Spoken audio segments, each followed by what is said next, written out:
ओम नमः शिवाय। शिव महापुराण प्रथम खंड चौथा अध्याय। इतनी कथा सुनकर सूत जी ने कहा, हे शौनक आदि ऋषियों, नारद जी का यह प्रश्न सुनकर ब्रह्मा जी ऐसे प्रेम मगन हुए कि उनकी आंखों से अश्रु धारा बह निकली। उन्हें तन मन पुत्र घर द्वार आदि किसी का भी कुछ भी ध्यान न रहा। बहुत देर बाद जब वे अपने ज्ञान अवस्था से बाहर आए तब शिव शिव कहते तथा शिव जी का ध्यान करते हुए हंसकर बोले, हे नारद, तुम्हें बहुत बहुत धन्य है तुमने मेरे संपूर्ण कुल को मुक्त कर दिया है, क्योंकि तुम्हारे हृदय में भगवान सदाशिव की भक्ति उत्पन्न हुई है। इस प्रकार प्रशंसा करने के उपरांत पितामह ब्रह्मा जी ने नारद जी से कहा, हे पुत्र, मैं सर्वप्रथम अपनी बुद्धि के अनुसार भगवान सदाशिव के निर्गुण चरित्र का वर्णन करूंगा, तदुपरांत उनकी सगुण महिमा को कहूंगा। तुम्हें यह ज्ञान होना चाहिए कि जिस समय सृष्टि का कहीं चिन्ह भी न था, उस समय भगवान सदाशिव ही निर्गुण रूप से व्यापक थे। वे भगवान सदाशिव सत्य और परम ब्रह्मा के रूप हैं। वे मन तथा वचन के स्वामी हैं और नाम रूप से हीन हैं।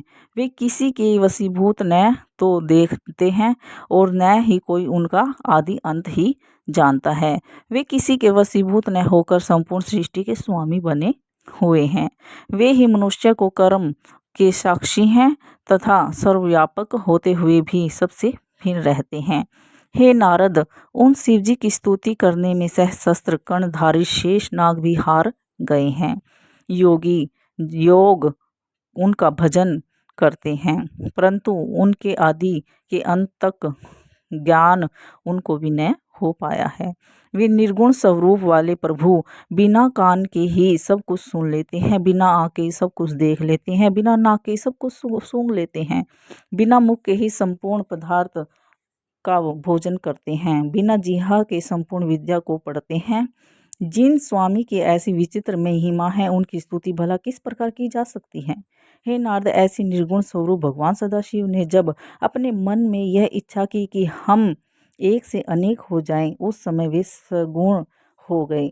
उनके निर्गुण एवं सगुण रूप में कोई अंतर नहीं है। उन्होंने विष्णु और ब्रह्मा को उत्पन्न किया है एवं वे ही संपूर्ण प्राणियों में प्रतिष्ठ स्वरूप हैं। उनके सहस्त्र नाम हैं, जिनमें शिव, शंकर, हर, नाथ, महेश, परमदेव, वामदेव, जगदीश्वर, परमेश्वर, परमात्मा, ब्रह्मा, सदाशिव, आदि आदि अनंत, स्वर्व आदि संसार में अधिक प्रसिद्ध हैं। वे भगवान सदाशिव, ब्रह्मा एवं विष्णु द्वारा मान प्राप्त करते हैं। संपूर्ण सृष्टि को उत्पन्न करने वाले तथा भक्तों को आनंद प्राप्त करने वाले वे भगवान उमापति ही सूर्य, चंद्रमा आदि सहस्त्र गुणों से भरी हुई संपूर्ण सृष्टि एवं ब्रह्मा, विष्णु तथा रुद्र के उत्पन्न करता है। इस प्रकार भगवान सदाशिव अपने सहस्त्र नामों से संपूर्ण लोकों में प्रसिद्ध हैं।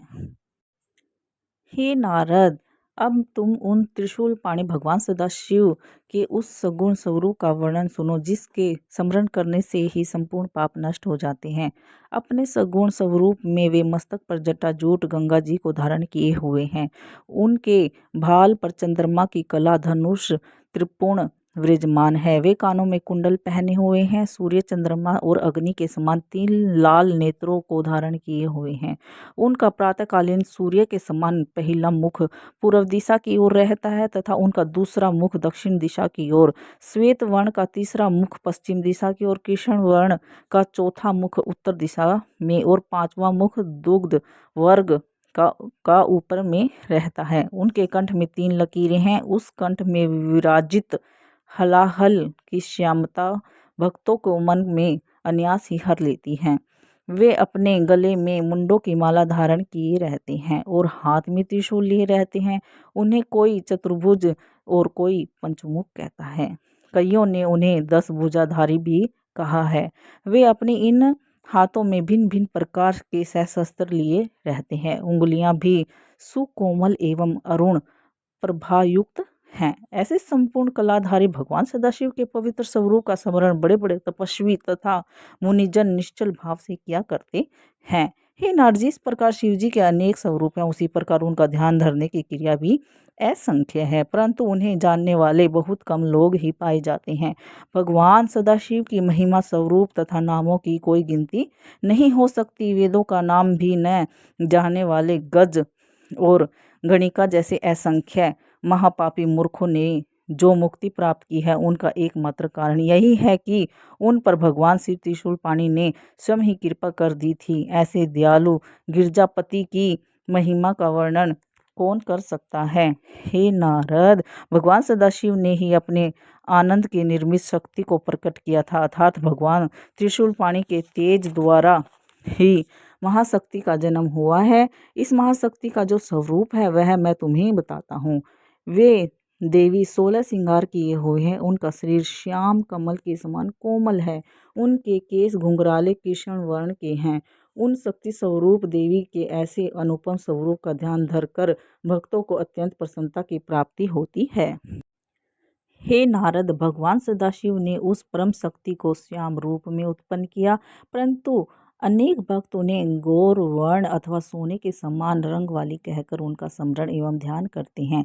इन संसार में जो कुछ भी दिखाई देता है और जहाँ तक वचन और मन की गति है, उन सबको इन आदि शक्ति की कृपा से ही उत्पन्न समझना चाहिए। अब हम तुमसे भगवान सदाशिव के सगुण स्वरूप के गुण चरित्रों का वर्णन करते हैं। हे नारद, भगवान सदाशिव को परम ब्रह्मा, भगवती उमा को परम शक्ति समझना चाहिए। सर्वप्रथम भगवान सदाशिव ने उमा नाम धारणी उस परम शक्ति के साथ विहार करने के निर्मित एक लोक की रचना की, जिसके दुख, चिंता, शोक का कोई स्थान नहीं है। वह लोक अत्यंत रमणीक, परम विचित्र, मनोहर है। उस स्थान को भगवान सदाशिव किसी भी समय नहीं छोड़ते, इसलिए वह अविमुक्त कहा जाता है। वह स्थान सृष्टि के संपूर्ण जीवों को आनंद देने वाला होने के कारण आनंद वन के नाम से भी प्रसिद्ध है। वह स्थान सिद्ध रूप, तेज रूप, आदित्य होने के कारण काशी भी कहलाता है। उस नगर में भगवान सदाशिव ने अपनी इच्छा से एक ऐसे भवन का निर्माण किया जो अनेकों प्रकार के रत्नों से अलंकृत है, जिसमें मोतियों की झालरें लटका रखी हैं और जहाँ छत्र, विमान आदि असीमित संख्याओं में रखे हुए हैं। उस लोक अथवा नगर में कल्प वृक्ष के समान मनोभिलाषा पूर्ण करने वाला सहस्त्र वृक्ष विद्यमान है। उस भवन को भगवान सदाशिव ने अपनी आदिशक्ति सहित सुशोभित किया। उन्होंने परम शक्ति को संबोधित करते हुए कहा, हे प्रिय, यह लोक अत्यंत उत्तम, परम पवित्र, प्रसन्नता प्रदान करने वाला है, अतः यह मुझे तथा तुम्हें अत्यंत प्रिय है। यहाँ किसी भी प्रकार का दुख का कोई भी प्रवेश न हो सकेगा। जो मनुष्य यहाँ पहुँच जाएगा वह नरक के दुखों से मुक्ति पा जाएगा।